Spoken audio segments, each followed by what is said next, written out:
So first of all, you tell us about you. Yes, sir. So my name is Vijay Yadav. I am from Ghaziabad. My father's name is Shri Yagya Prasad Yadav. I have done my schooling from Delhi Public School, Vasundhara, Ghaziabad, from standard 2nd to 12th. After that, I did my BTech in Mechanical Engineering from Rohilkhand University in Bareilly, and I passed out in the year 2015. I joined Jamia Millia Islamia for MTech in Production Industrial Engineering branch in the year 2021, and I have just recently passed out from the course in May of 2023. As my MTech project, I took up the reliability assessment of electric vehicles, in which we did the functional cause analysis of battery thermal management system, and I've also submitted my journal for publication in some of the journals which are under review. And my hobbies are reading, cooking, and searching for new technology in terms of renewable sources of energy, and that is all about it. Okay, तो आपने 15 में BTech किया, उसके बाद MTech किया आपने, तो बीच में गैप में क्या किया? Sir, I was preparing for government exams during that period, and I was also engaged with Check India Limited, which is a freelancing website where I can engage and solve questions for students in various countries, Western आपने countries. MTech किसी IIT और NIT में try नहीं किया? Sir I did, but मेरे gate score बहुत कम रहते थे, इसलिए जो है मेरा एडमिशन बहुत अच्छे उसमें नहीं हो पाया, इसलिए मैंने जामिया चूज कर लिया। ओके, तो मैकेनिकल इंजीनियरिंग में किस फील्ड में आपने वहां पे ज्यादा काम किया? Production industrial engineering sir. SJVN में आपका प्रोडक्शन का क्या यूज है? Sir production in the sense कि सर जो है जो जैसे प्रोजेक्ट होता है, तो उसमें जो है क्या नाम है, हम प्लान करते हैं कि कौन हम जब जो है कौन को कोई उसको हम छोटे छोटे इवेंट्स में ब्रेक करते हैं, उसके हिसाब से गैंट चार्टिंग के हिसाब से हम ये प्रेडिक्ट कर सकते हैं कि हमारा प्रोजेक्ट जो अभी जो चल रहा है वो स्लो चल रहा है या फास्ट चल रहा है। अगर स्लो चल रहा है तो फिर जो है उसको फास्ट करने के लिए हम क्या इनपुट्स करें। और अच्छा, एसजेवीएन के बारे में बताइए जरा, क्या जानते हैं आप? सर एसजेवीएन जो है इनिशियली जो है हिमाचल प्रदेश की प्राइवेट कंपनी 1998 में जो स्टार्ट हुई, उसके बाद जो है हिमाचल प्रदेश गवर्नमेंट और गवर्नमेंट ऑफ इंडिया ने उसको कलेक्टिवली जॉइंट वेंचर बनाया, जिसकी वजह से वो पब्लिक सर्विस यूनिट बनी, सेक्टर यूनिट बनी है। और उनके जो फर्स्ट प्रोजेक्ट था नापथा झाकरा प्रोजेक्ट, उससे उन्होंने जो है हाइड्रो पावर प्लांट्स के सेक्टर में उन्होंने स्टार्ट किया। और आज की डेट में सर वो thermal power plants, power transmission, renewable sources of energy के टर्म्स में देखें तो सोलर एंड विंड पे उनका ज़्यादा डील्स हो रही है। अभी रिसेंटली ही उन्होंने महाराष्ट्र के साथ 5000 मेगावाट बिजली प्रोड्यूस करने का डील साइन की है, जो कि वो आप उत्तर प्रदेश से बिलोंग करते हैं, उत्तर प्रदेश में ऑपरेशनल है ये क्या?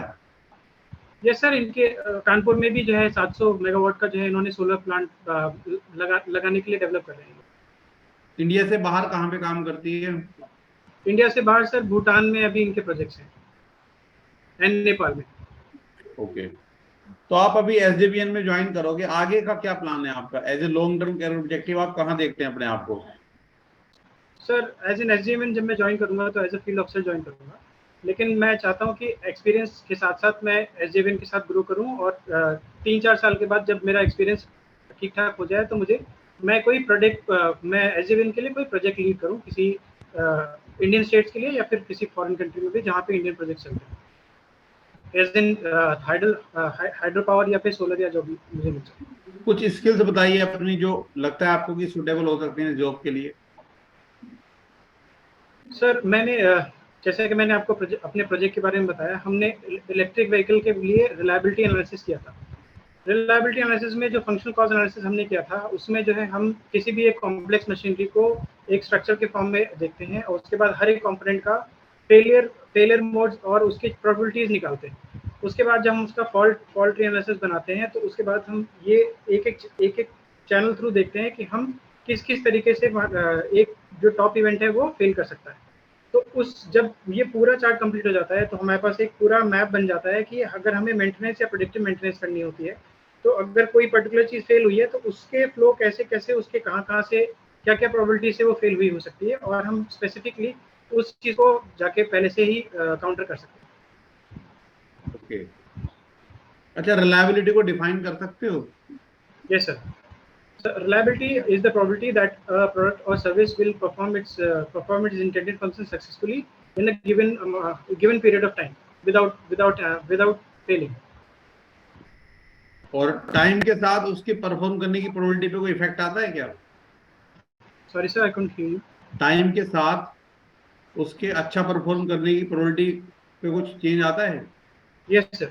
जितने भी कंपोनेंट्स होते हैं उनके रिलायबिलिटी टाइम डिपेंडेंट ही होती है। जैसे अगर जो रिजिड कंपोनेंट्स होते हैं, जो मूवेबल नहीं होते, उनकी जो रिलायबिलिटीज होती हैं वो एक्सटेंडेड पीरियड ऑफ मतलब काफी लंबे पीरियड तक होती है। लेकिन जो मूवेबल कंपोनेंट्स होते हैं, बहुत फ्रेजाइल कंपोनेंट्स होते हैं, या जिन कंपोनेंट्स में जो है करंट का, जैसे कोई माइक्रो प्रोसेसर ही हो गया, उसमें करंट का रेगुलेशन हुआ, तो उसके लिए जो है पर्टिकुलर टाइम तक ही रिलायबल रहता है, उसके बाद उसकी रिलायबिलिटी घटने लगती है। अच्छा, सतलुज रिवर जो है, राइट सर। इसकी कोई ट्रिब्यूटरी का नाम बताओ। सर चेनाब एक मुझे याद आती है, बस मैं चेनाब जो है उसी चिनाब सतलुज में मिलती है? कहाँ पे मिलती है? I am not specifically sure sir. नहीं पता है? हिमाचल प्रदेश कभी विजिट किए हो आप? नहीं सर, कभी नहीं। कभी? हिमाचल प्रदेश की राजधानी कहाँ पे है? शिमला में सर। और मुख्यमंत्री कौन है अभी? सर मुझे एग्जैक्टली उनका नाम याद नहीं आ रहा है अभी। ओके, ठीक है। गौरव सर।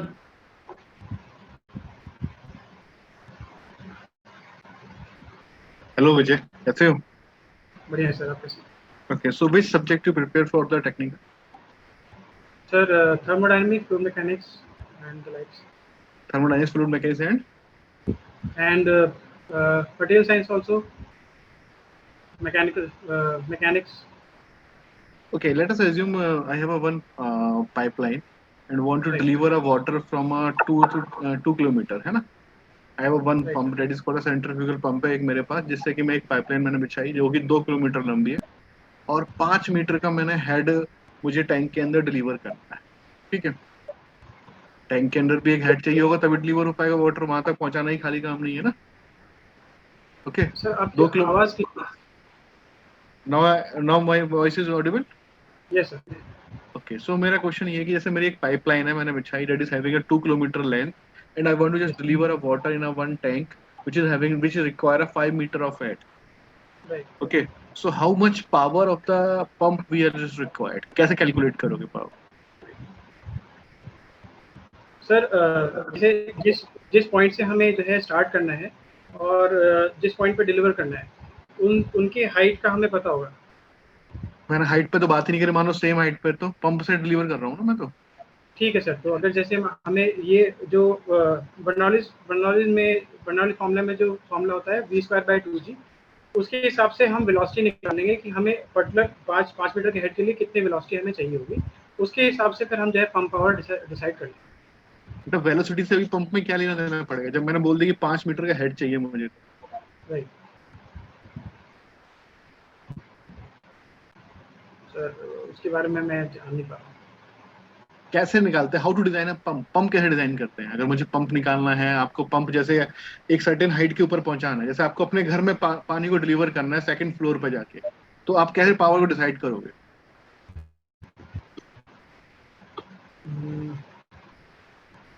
सर जैसे जो इनिशियल पॉइंट है और जो डिलीवरी पॉइंट है उसके बीच में कुछ पर्टिकुलर हाइट होगी, तो आप अपने घर के लिए डिजाइन करो, आपको अपने घर के लिए डिजाइन करना है, आपको एक सर्टेन लेवल है, एक नीचे टैंक है, आपको वहां से वाटर को पहुंचाना है ऊपर।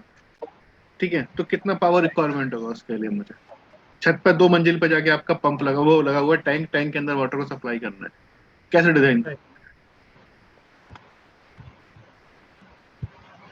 सर इसके बारे में मुझे आइडिया नहीं। आप सतलुज जल विद्युत निगम में जा रहे हो ना, इसलिए पूछ रहा हूँ। Hydro. Okay, what do you mean by Pascal's law? Sir, Pascal's law says that in a container, which if a fluid is at rest, the pressure at 2 points will be the same. The distribution of pressure at 2 points will be same irrespective of the area that is covered in there. So the Pascal's law can be applicable to the flowing fluid.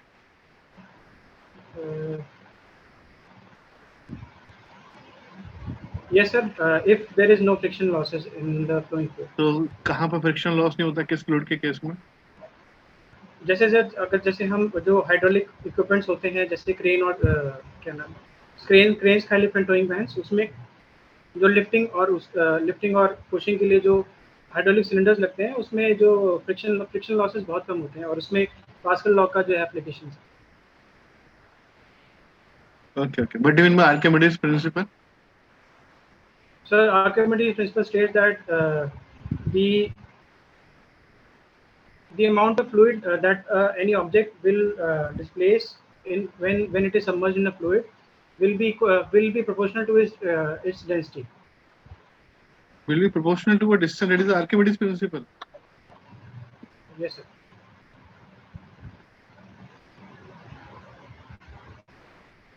What do you mean by meta center? So meta center is the point where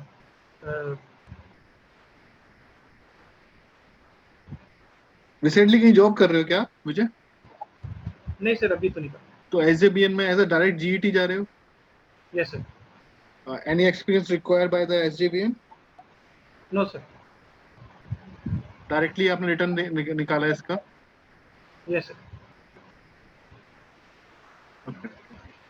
तो पढ़ क्यों नहीं रहे हो? अभी आपके जितने question पूछे अभी मुझे एक का भी सही आंसर नहीं. Sir, What are the assumption of Bernoulli equation? Assumption of Bernoulli equation are that the fluid must be incompressible and there must be no friction and the fluid must be Newtonian. Fluid must be Newtonian. Newtonian. Newtonian नहीं होगा तो काम नहीं करेगा? Sir definitions में तो sir यही लिखा है कि न्यूटोनियन मतलब विस्कस फ्लूइड लेके चलेंगे, है ना? नहीं सर, नॉन विस्कस फ्लूइड. आपने न्यूटोनियन कहा ना, न्यूटोनियन तो विस्कस फ्लूइड होता है. अगर मुझे विस्कस की स्टडी करनी तब मैं क्या करूंगा? Sorry sir? अगर मुझे विस्कस फ्लूइड की स्टडी करनी तब मैं क्या करूंगा? सर विस्कस फ्लो की जब स्टडी करते हैं तो सर जो बर्नौली इक्वेशन मॉडिफाई होके उसमें जो है वो फैक्टर आ जाता है जो कि फ्रिक्शन लॉसेस को कैटर करता है. Okay, so what are the different type of forces we are just considering in the case of buoyancy? Sorry, in the case of a Bernoulli. Bernoulli equation Bernoulli में कौन कौन से forces को consider करता हूँ मैं?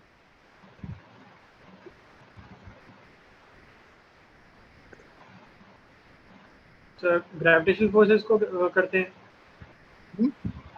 ग्रेविटेशनल फोर्सेस को consider करते हैं. Only gravitational? Pressure forces को and the momentum that is carried by the water by virtue of its motion. What is the difference between the rotational and irrotational? Sir, in case of rotational fluids, the molecules themselves rotate while traversing through their path, and in case of non-rotary fluids, the molecules do not rotate on their axis while flowing through the path. Example दे सकते हो? Sir, Any practical example? जैसे sir जब sink में पानी मतलब पानी जो है वो ड्रेन होता है तो उसमें जो फ्लूइड होता है वो जो उसमें जो पार्टिकल्स होते हैं वो इरोटेशनल फ्लो में करते हैं. वो वोर्टेक्स है, फ्री वोर्टेक्स है? फोर्स वोर्टेक्स है, फ्री वोर्टेक्स है? सर वो फ्री वोर्टेक्स. तो फ्री वोर्टेक्स रोटेशन होता है, रोटेशनल होता है? इरोटेशन होता है. बर्नौली अप्लाई कर सकता हूँ कि नहीं कर सकता? यस सर, कर सकते हैं. Why? फोर्स वोर्टेक्स में भी कर सकता हूँ. फोर्स वोर्टेक्स में सर रोटेशनल फ्लूइड हो जाता है ना, इसलिए नहीं कर सकते. What is the equation for that? Free vortex and force vortex में क्या equation है? Sir, at present I don't know the equation, sir.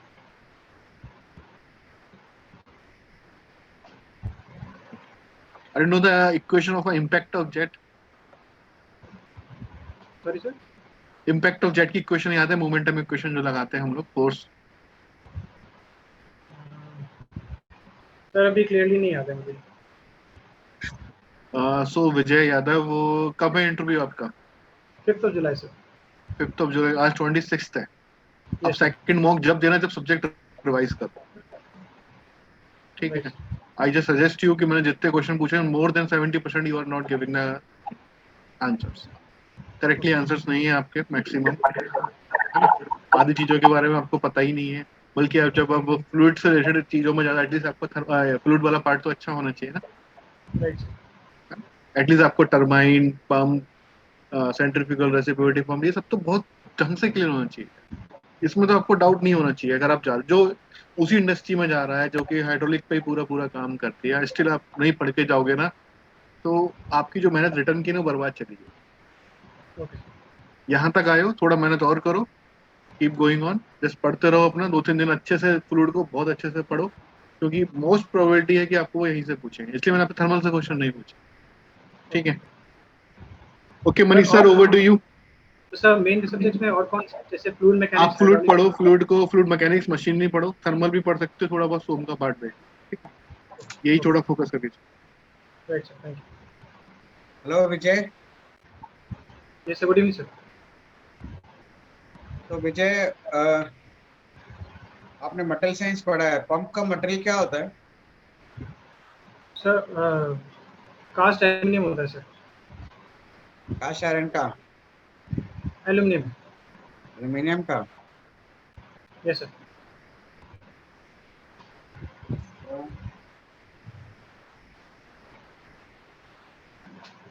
और कौन सी प्रोसेस से बनता है?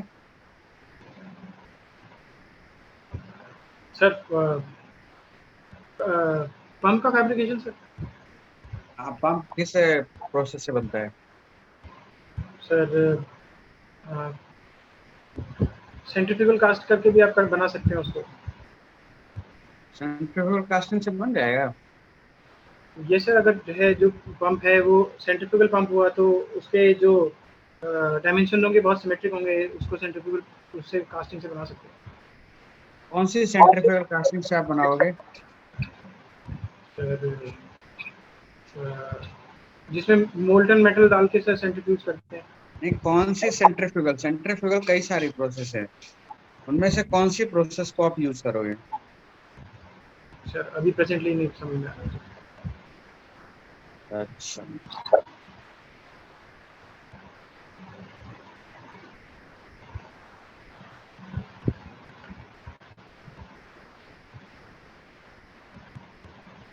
उसका कास्ट आयरन क्या होता है? उसके कुछ प्रॉपर्टीज के बारे में बता सकते हो?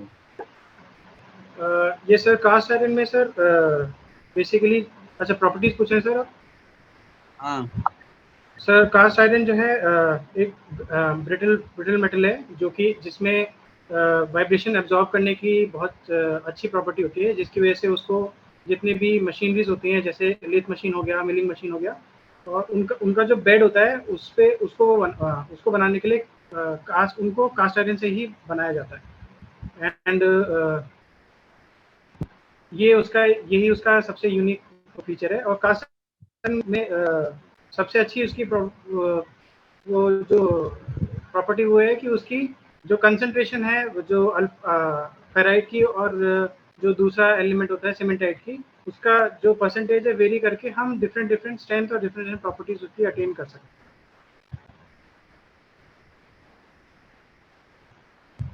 अच्छा,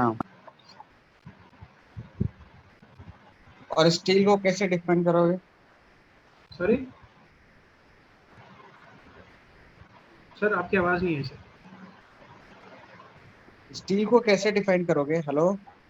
यस सर, स्टील को सर, स्टील में एक पर्टिकुलर कंसंट्रेशन 0.7% ऑफ कार्बन के अबव जो कार्बन जब मिक्स होता है आयरन में, तो वो स्टील कहलाता है सर। कितना परसेंट? कितना परसेंट? और अराउंड 0.7% ऑफ कार्बन। तो उसके बाद जो उसके पहले जो कंसंट्रेशन होता है सर, वो स्टील कहलाता है। उसके बाद जब कंसंट्रेशन हम बढ़ा देते हैं तो वो कास्ट आयरन में चला जाता है। कहाँ तक है? रेंज क्या है? 0.05 से लेकर 0.7 और अराउंड 0.7 तक, 0.7% कार्बन तक अगर आप मिक्स करते हैं तो आयरन जो है स्टील में कन्वर्ट होगा।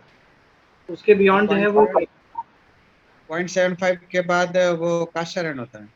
Yes sir. हाइपर टेक्टोइड स्टील का रेंज बता सकते हो? सर अभी प्रेजेंटली मैं एग्जैक्ट वैल्यू नहीं बता सकता। अच्छा, होता क्या है hypereutectoid steel? Hypoeutectoid steel sir. हाँ, सर उसमें जो फेराइट, जो अल्फा फेराइट का कंसंट्रेशन होता है वो ज़्यादा होता है एज कम्पेयर टू सीमेंटाइट, तो वो वाला वो हाइपोयूटेक्टाइल स्टील होता है। आयरन में कार्बन की सॉल्युबिलिटी कितनी होती है मैक्सिमम? तो सर आप हेलो, बोलो।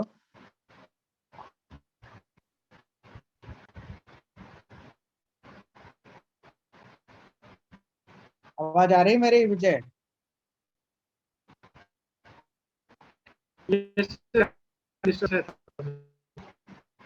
आयरन में कार्बन की सॉल्युबिलिटी कितनी होती है मैक्सिमम, और उसको कौन सा आयरन कहते हैं?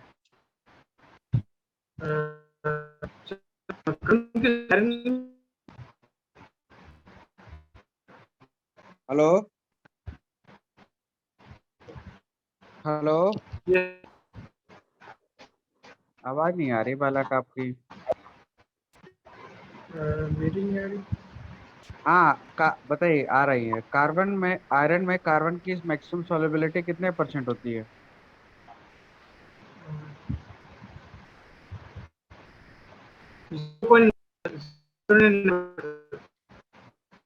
नहीं आवाज आई।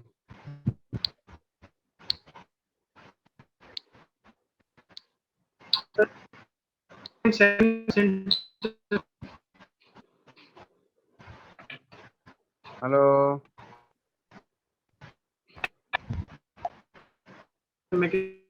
हेलो, हेलो,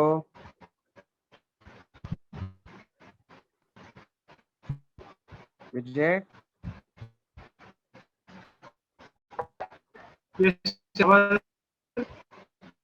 आवाज नहीं आ रही है आपकी। सर मैं सर इसको कैसे भी किया जाए? हाँ चलो बताओ, बोलो कितना % रहता है?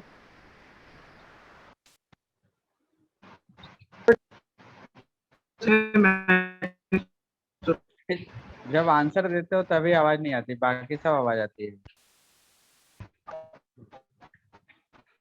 अच्छा, एज हार्डनिंग पढ़ा है? क्या होता है? सर ये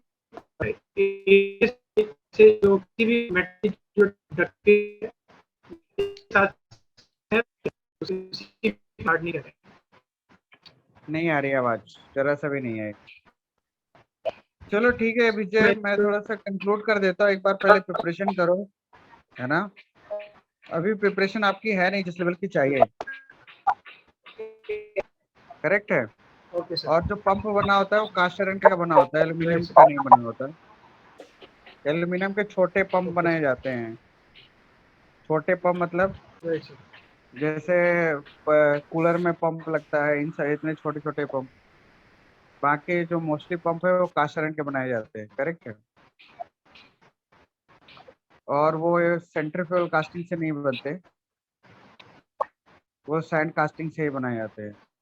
या तो सैंड कास्टिंग होगा या फिर डाई कास्टिंग होगा। अगर डाई कास्टिंग से हम ग्रेविटी डाई कास्टिंग से बना सकते हैं। करेक्ट। तो थोड़ा सा अभी और पढ़ाई करो पहले, है ना? और कार्बन स्टील का क्या बता रहा है? 0.7 तक, राइट 2.1% कार्बन तक स्टील होता है, उसके बियॉन्ड जाता है तो कास्ट आयरन होता है। ठीक है।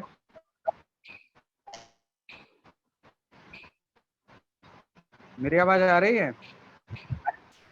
सर कभी थोड़ी थोड़ी आ जाती है सर बीच में। हाँ, तो थोड़ा सा अभी पढ़ाई करो आप। Right sir. 2-3 दिन पढ़ाई करो, फिर उसके बाद देना मॉक। तो फिर एक्चुअल मॉक होगा, हो पाएगा ढंग से। आई ठीक है सर। अनप्रिपेयर्ड होके कोई सेंस नहीं है इससे मॉक का। ओके। चलो, त्यागी सर।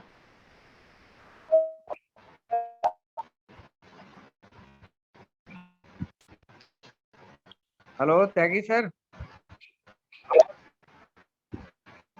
हेलो।